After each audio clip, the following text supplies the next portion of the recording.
Kalau teori evolusi itu benar, kenapa kera masih ada sampai saat ini? Nah, bagi saya itu sangat disayangkan sih, orang sekelas Zakir Naik bahkan tidak memahami dengan baik apa itu teori dalam sains. Ya, kalau pikiran memang sehebat itu, kenapa kita nggak berpikir tentang kedamaian terjadi di Palestina?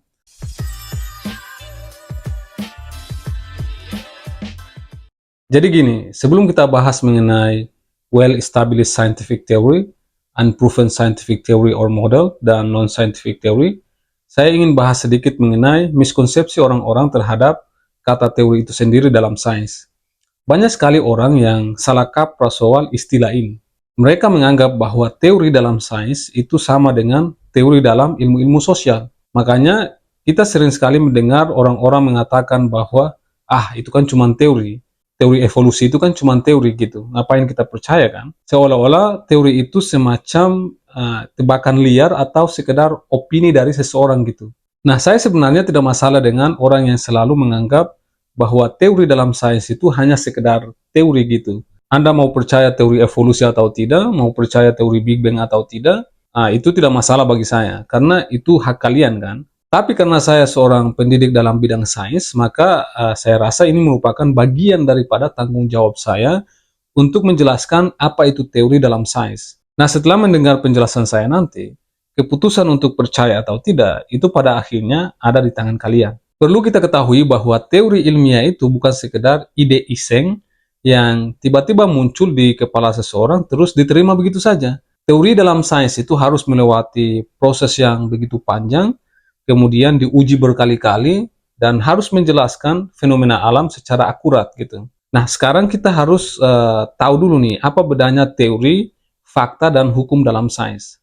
Lalu apa itu fakta? Nah, fakta itu adalah sesuatu yang sudah teramati dan terbukti secara berulang-ulang. Misalnya, kalau kita lepaskan benda dari tangan kita, benda itu pasti akan jatuh ke bawah kan? Nah, kenapa ini disebut fakta? Ya karena kita bisa mengujinya berkali-kali dan hasilnya itu akan tetap sama gitu. Nah, sementara hukum itu adalah deskripsi atau rumusan matematis yang menjelaskan bagaimana sesuatu terjadi. Contohnya adalah hukum gravitasi Newton. Nah, hukum ini memungkinkan kita untuk menghitung gaya tarik-menarik antara dua benda, memprediksi bagaimana gerak planet, dan sebagainya. Tapi, perlu diingat bahwa hukum ini tidak menjelaskan kenapa gravitasi itu ada atau bagaimana gravitasi itu bekerja dalam level fundamental gitu. Nah, disinilah peran teori ilmiah. Teori ilmiah adalah penjelasan komprehensif yang menjawab kenapa sesuatu bisa terjadi berdasarkan bukti dan eksperimen. Nah, kalau kita bicara tentang gravitasi, hukum Newton itu memberitahu kita cara menghitung gaya gravitasi antara dua benda. Tapi dia nggak menjelaskan kenapa gravitasi bekerja seperti itu. Jadi siapa yang menjelaskan kenapanya? Nah, dari sinilah Einstein hadir. Dengan teori relativitas umum, Einstein menjelaskan secara komprehensif mengenai bagaimana gravitasi bekerja. Jadi, teori ilmiah itu bukan hanya sekedar dugaan atau tebak-tebakan berhadiah gitu, melainkan penjelasan komprehensif yang kita miliki berdasarkan bukti yang ada gitu. Nah, berbicara mengenai teori, sebenarnya ada 3 jenis teori yang sudah saya sebutkan di awal tadi, yang sangat penting untuk kita pahami bersama gitu. Yang pertama itu teori ilmiah yang sudah terbukti dan diterima luas. Kemudian yang kedua, ada teori yang masih dalam pengembangan. Dan yang ketiga itu ada teori yang tidak ilmiah sama sekali alias ngaco. Saya rasa ini sangat penting untuk kita ketahui bersama agar kita tidak gampang terkecoh dengan istilah teori yang sering dipelintir seenaknya. Nah, kita mulai dari teori ilmiah yang sudah terbukti dan diterima luas di komunitas sains. Ini adalah teori yang sudah diuji berkali-kali dan sejauh ini hasilnya sangat konsisten dengan eksperimen. Contohnya apa? Contohnya adalah teori mekanika kuantum. Mekanika kuantum itu merupakan teori yang bisa menjelaskan dunia partikel seperti elektron, proton, neutron, dan quark, dan lain-lain. Teori mekanika kuantum itu menjelaskan dengan tingkat presisi yang cukup luar biasa mengenai perilaku partikel dalam dunia mikroskopis. Kalau teori ini salah, tentu saja teknologi seperti komputer, laser, bahkan MRI di rumah sakit itu nggak bakal bisa ada gitu. Salah satu fenomena dalam dunia kuantum seperti quantum tunneling itu memiliki peran penting dalam reaksi fusi di matahari yang merupakan sumber cahaya dan energi bagi kehidupan di bumi. Di inti matahari itu kan terjadi yang namanya reaksi fusi nuklir kan, di mana inti-inti hidrogen seperti proton itu harus bergabung membentuk inti helium. Namun proton ini kan memiliki muatan yang sama kan, sehingga mengalami gaya tolak kolum yang sangat kuat gitu. Nah, kita kan tahu di SMA kita belajar bahwa muatan yang sejenis itu kan mengalami gaya tolak menolak kan. Nah, gaya tolak kolum inilah yang berperan sebagai penghalang bagi reaksi fusi nuklir. Dalam kondisi biasa tentu saja energi termal di inti matahari itu tidak cukup kuat untuk mengatasi penghalang ini. Namun karena adanya efek quantum tunneling, proton-proton ini dapat menembus penghalang kolum tersebut dan memungkinkan terjadinya reaksi fusi nuklir. Reaksi ini menghasilkan energi dalam bentuk sinar gamma yang kemudian mengalami proses transformasi hingga akhirnya keluar sebagai cahaya tampak yang menyinari bumi. Jadi, tanpa quantum tunneling, kehidupan di bumi ini mungkin tidak akan eksis gitu. Selain itu, ada juga teori relativitas umum dari Einstein, seperti yang sudah saya singgung tadi. Nah, teori ini sebenarnya menjelaskan bagaimana gravitasi bekerja. Mungkin dulu kita mikir gravitasi itu kan cuma gaya tarik-menarik antara dua benda kan? Tapi ternyata menurut Einstein, gravitasi itu bukan gaya dalam arti seperti gaya tarikan atau gaya dorongan gitu. Terus kalau bukan gaya, apa dong gravitasi itu? Nah, gravitasi itu, kata Einstein, sebenarnya efek dari kelengkungan ruang waktu. Wait.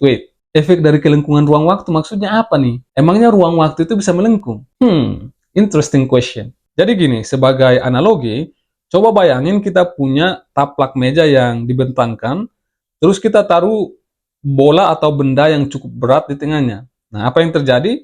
Yes, seperti yang Anda lihat, taplaknya sedang melengkung akibat kehadiran bola tersebut. Nah, sekarang kalau kita gelindingkan kelereng ataupun benda-benda kecil di atas taplak itu, kelereng ataupun benda-benda tersebut itu nggak bakal bergerak lurus kan? Tapi malah mutar-mutar di sekitar bola tersebut. Pertanyaannya, kenapa bisa seperti itu? Yes, tepat sekali. Karena taplaknya melengkung. Jadi, jalur si kelereng itu juga ikut berubah gitu. Nah, di alam semesta kita ini, taplak itu ibarat ruang. Dan bola itu seperti objek-objek angkasa yang punya massa besar, seperti matahari contohnya. Jadi, matahari itu bisa membuat ruang di sekitarnya itu melengkung. Dan planet-planet seperti bumi dan bulan, itu tidak punya kehendak bebas selain bergerak mengikuti kelengkungan ruang yang dibuat oleh matahari gitu. Makanya bumi itu tidak pernah tertarik ke matahari atau nyasar ke luar angkasa, tapi malah mutar-mutar di dalam orbitnya gitu. Nah, itu baru ruang tuh. Gimana dengan ide mengenai waktu yang melengkung? Bagaimana konsep waktu melengkung itu? Emangnya bisa? Nah, ini makin menarik nih. Jadi sebenarnya waktu itu melengkung artinya gravitasi bisa membuat waktu berjalan lebih lambat. Artinya makin kuat gravitasi, makin lambat waktu berjalan. Misalnya dalam kasus black hole atau lubang hitam, itu kan daerah di mana gravitasinya sangat kuat kan. Nah, analogi populer yang sering digunakan oleh Stephen Hawking untuk menjelaskan waktu melengkung adalah, misalnya gini, ketika Anda melempar jam ke lubang hitam, dari sudut pandang pengamat jauh, jam tersebut makin lama itu makin lambat ketika mendekat ke lubang hitam tersebut. Nah, saat jam tersebut mencapai cakrawala peristiwa atau event horizon, bagi pengamat luar, jam tersebut terlihat seperti berhenti total. Tapi sebenarnya, dari sudut pandang jam itu sendiri, waktu tetap berjalan seperti biasa. Artinya apa? Artinya, di luar lubang hitam atau di luar black hole, waktu itu seakan membeku di cakrawala peristiwa. Tapi bagi benda yang jatuh ke dalamnya, waktu tetap berjalan normal sampai melewati batas tersebut. Menarik kan fisika itu? Atau jangan-jangan hanya saya yang merasa seperti itu? Oh ya, ini bukan hanya sekedar teori belaka ya. Teknologi GPS yang Anda pakai untuk mencari alamat gebetan Anda, itu bisa akurat karena adanya teori ini. Soalnya, sinyal dari satelit GPS itu kan harus menghitung efek gravitasi yang melengkungkan ruang waktu.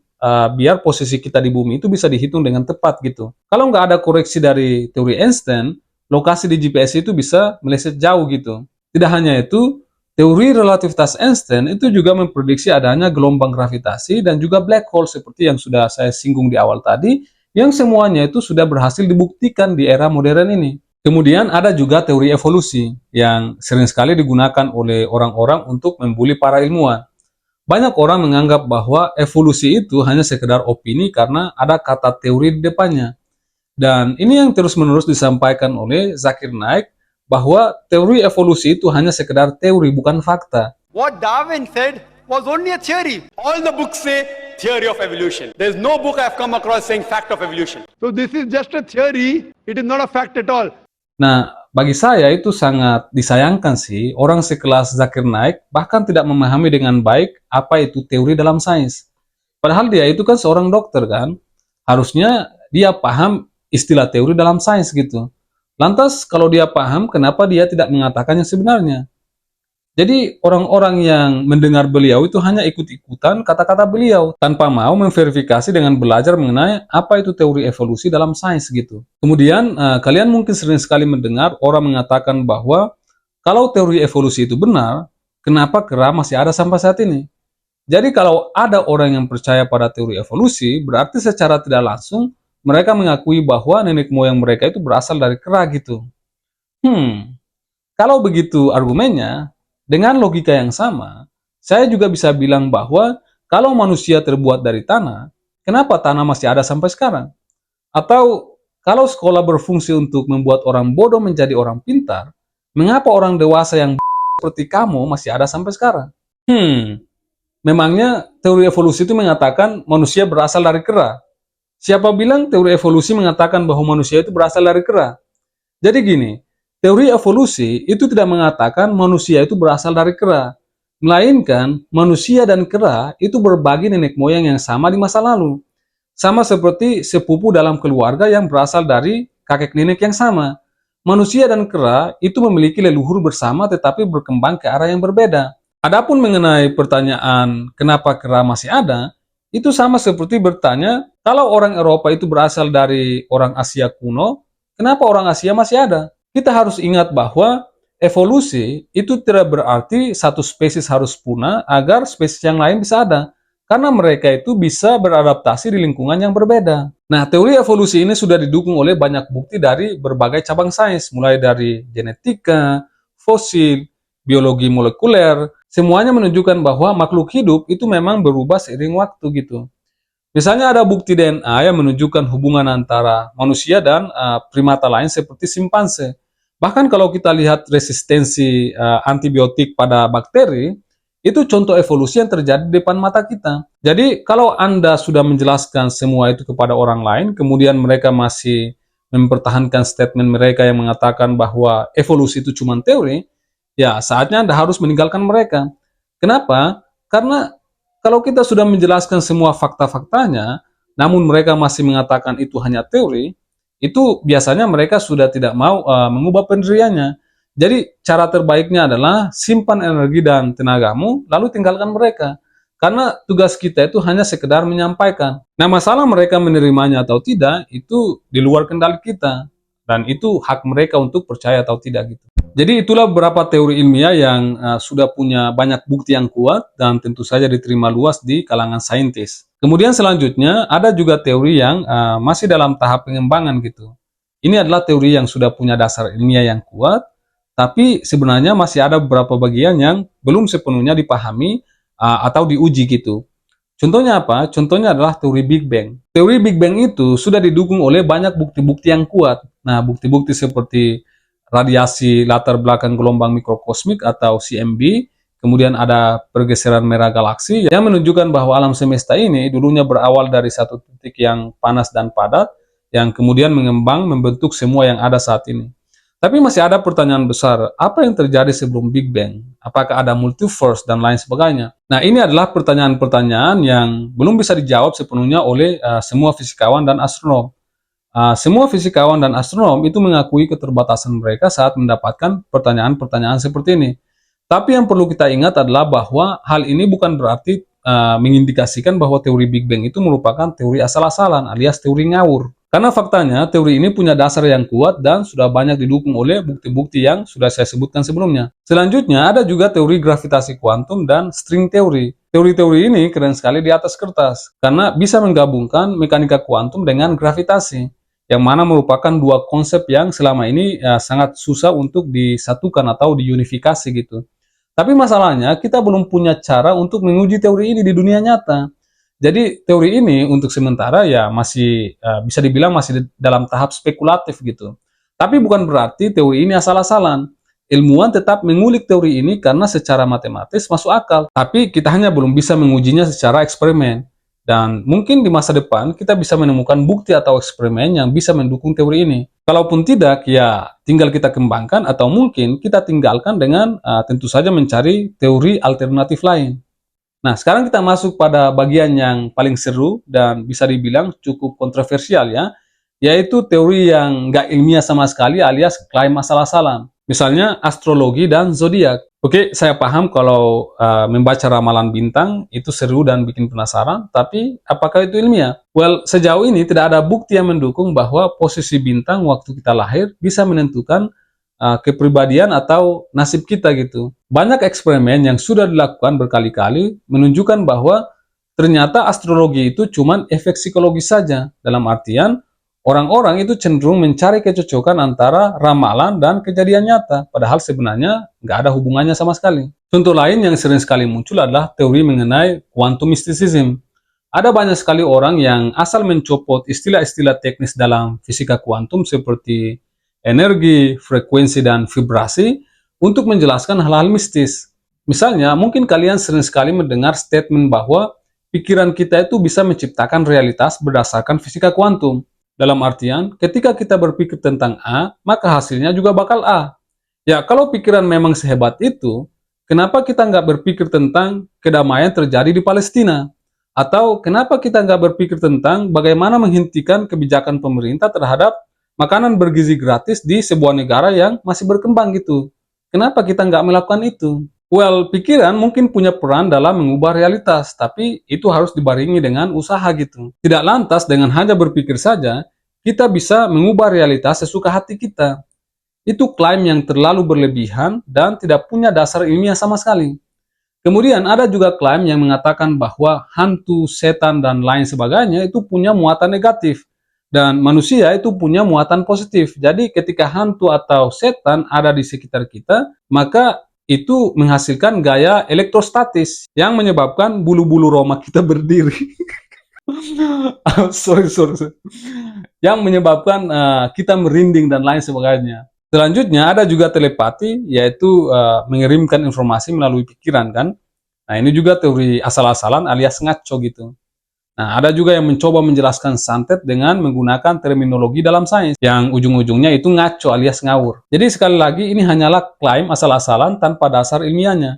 Dan saya sudah bahas itu di video saya lainnya, linknya saya berikan di deskripsi. Terus ada juga klaim-klaim yang sangat luar biasa yang mengatakan bahwa orang-orang tertentu itu bisa mengeluarkan rantai emas dari langit sampai ke bumi. Kemudian ada juga yang bisa terbang menembus atap rumah, bahkan sampai menembus langit katanya.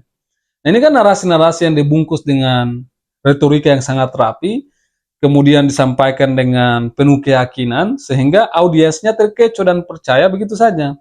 Nah, kalau kita tidak punya landasan berpikir secara logis dan rasional, serta tidak punya pemahaman dasar mengenai sains, ya kemungkinan besar kita akan terkecoh dan mudah terpengaruh dengan narasi-narasi yang terdengar meyakinkan seperti ini. Jadi saya rasa sudah jelas ya bahwa teori ilmiah itu bisa diuji, bisa diprediksi hasilnya, dan belum pernah gagal dalam eksperimen.